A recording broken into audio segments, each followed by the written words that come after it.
ખેડૂતોની આવક ડબલ કરવાનો દાવો ભાદરવાના ભીંડા જેવો સાબિત થઈ રહ્યો છે।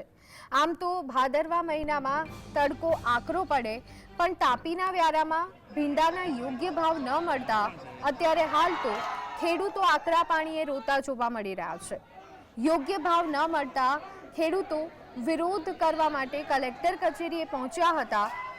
નારાજગી એટલી મોટા પાયે છે કે કલેક્ટર કચેરીએ પોલીસનો કાફલો ઉતારવાની નોબત આવી અને કચેરીનું ગેટ બંધ કરવાની પણ ફરજ પડી। રોષે ભરાયેલા ખેડૂતોએ કલેક્ટર કચેરીને ભીંડામય બનાવી દીધી।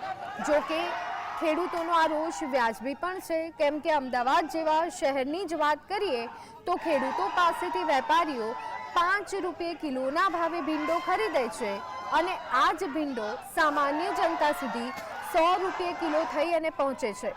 તેનો સીધો અર્થ તો એ થયો ને કે ન તો મધ્યમ વર્ગને આ ભાવ પોસાઈ રહ્યો છે અને ન તો ખેડૂતોને।